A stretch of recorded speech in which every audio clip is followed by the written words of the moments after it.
Hey guys, Rob Skiba here. It's about 5 minutes to 5 p.m. January 18th.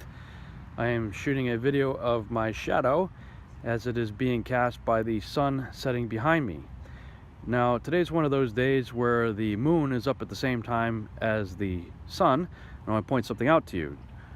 There's the moon, and we're told that the moon reflects the light of the sun.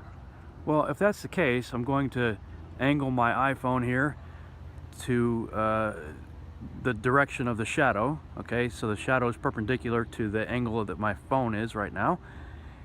See, it's about a half moon, and so you would think if the moon is reflecting the light of the sun, then the source of the light that would cast that type of shadow should be directly across from it, somewhere up here in this direction, right?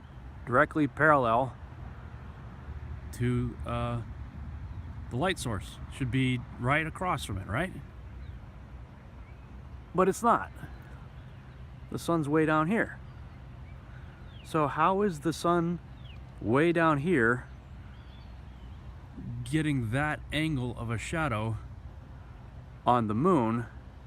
Why isn't it doing the same thing to the moon that it's doing to me? Casting an appropriate shadow from the appropriate angle. Okay, now it's about 5:45 p.m. or so, about an hour later from the last video that I shot. See the moon going, see the sun going down in the west over there, and go this way and up, and there's the moon with the shadow angled this way. So you would think that if the moon is reflecting the light of the sun, that the sun should be shining this way. Problem is, the sun is now way down here. Look at the terminator line of the shadow. You would think the light should be coming directly across from it, but it's not. It's way down there. The angle is totally wrong for that shadow.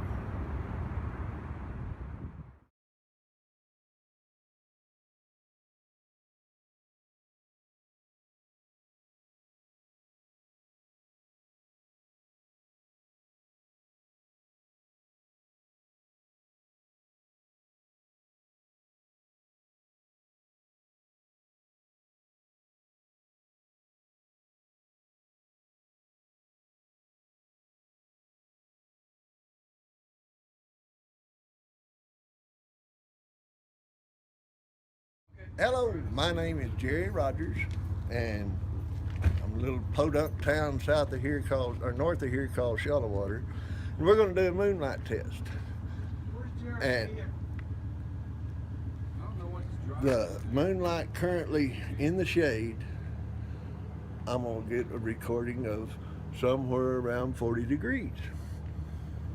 And then we go over here to the moonlight full on, and we've got 32.5, 33, somewhere right in that area.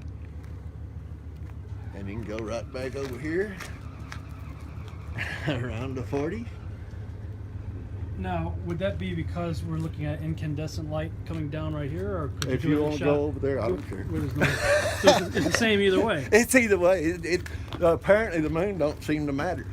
Okay. Just so as long as you can get the there's a moonlight shadow like right here, itself and the shade of the moon. So that's the shade. In the shade, it's 39 degrees. And then you go to the moonlight, and you got 32. 32. Wow. Or 33, 32, 33. Is it more dramatic when it gets darker? It seems to be more dramatic when the moon is fullest. So the moon, like a full moon, Like the fullest and a completely moon, dark I'm getting night. sometimes 12 degrees. 12 degrees. So Yeah. the more full the moon is, the cooler it is. It seems to be.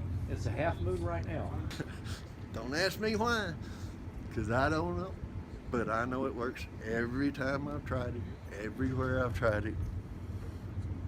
Don't matter if I'm at the ranch or at Shallowater or Went over to my 85-year-old uncle's house and did it in his front yard, and he made me go buy him one.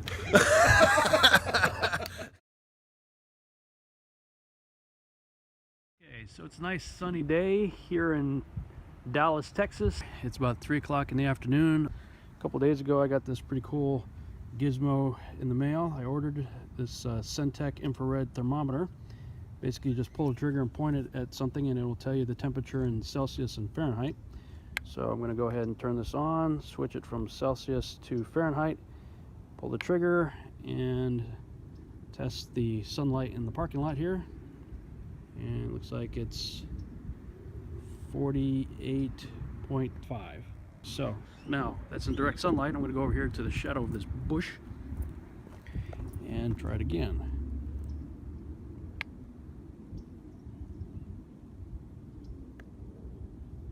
And 28.4. So it's about 20 degrees colder here in the shade of this bush than it is in the direct sunlight. I'm going to give this another test next time it's a full moon. I'm not sure when the next full moon is, but I've been told that it's pretty much the direct opposite when you measure shadows of moonlight and direct moonlight. So we shall see.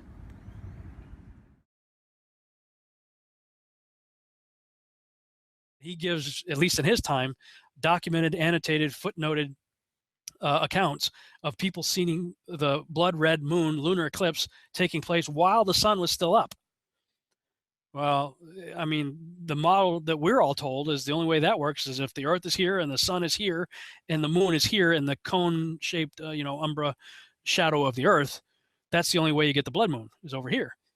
But yet, if the moon's turning into an eclipse and the sun's still up and you're on the Earth and you can see both, something else must be causing the eclipse. So, and then when I looked at that, I saw that many ancient cultures believed that there were other dark orbs or dark objects or, invisible objects that were also part of our system. And the Hindu version of it was particularly interesting to me. Rahu and Ketu were the two entities that they named as the ones that basically were responsible for, they were decapitated heads. Interesting, I used that earlier, that would try to swallow up the moon. But because it's a decapitated head, when this spherical moon object came up on the moon, that's the illusion that we see of it turning red, and the moon just kind of goes out the neck of the decapitated head. That's, this is, the mythology develops because the people had a certain mindset and they were trying to explain things. This shows that the Hindus had the same mindset of an enclosed world within which the sun and moon were inside a dome, and they were trying to understand, well, what is that thing covering up the moon? And what is that covering up the sun? And I still think the moon is responsible for the solar eclipse, the moon coming in conjunction with the sun. But as far as the lunar eclipse, it can't be the way we're told in modern science if it's happening while the sun is still up. So I tend to believe, I mean, hey, why not? In heliocentric, spinning globe, monkey man science, they're all talking about dark matter anyway. So dark matter is like the buzzword phrase these days, and you got others talking about Nibiru and Planet X as a dark planet, supposedly going through our solar system. So why not? If you can embrace that in a spinning heliocentric globe model, why can't you accept it in the possible, enclosed world model? Like I said, I'm a zetetic agnostic right now. I'm looking at all the possibilities, looking at the available evidence, and trying to weigh it with reality and see what makes the most sense.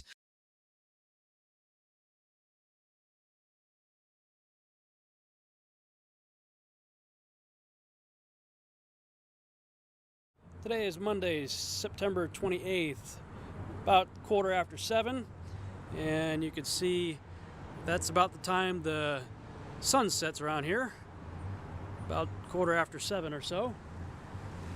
Sun's setting out there in the west. Let's go ahead and punch up my compass app, and let's see here.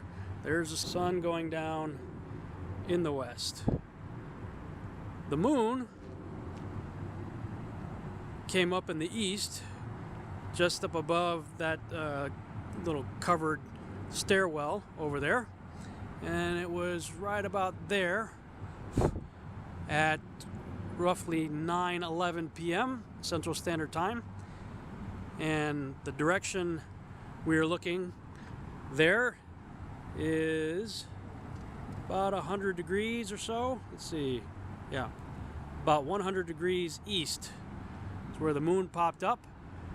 The only problem is the sun had just set about an hour and 45 minutes earlier right behind us, and yet the shadow was coming from this direction, which is north. How did the shadow from the earth being cast by the sun, which set in the west, end up coming from the north? It is now 8:15, Monday, September 28th. So about an hour ago, the sun went down right over there, and directly behind me now, the moon is popping up. Like I said, just kind of right above the covered stairwell over there. Yesterday was actually a little bit further to the right. So there's the moon about an hour later. 2 hours later, last night, it was higher than it is right now, of course. And the shadow was coming from the north, which is where the building is right there to the left. Sun went down in the west, right behind us. Shadow of the earth came from the north. We are looking at the compass pointing north. That is north. Here's the buildings. There's the moon. That's west. That's north. That's east. The shadow, allegedly, of the earth appeared on the left side of the moon, which is the side facing north. So if the sun went down behind us in the west, you would think the shadow would have been on the bottom of the moon instead of the left side of the moon.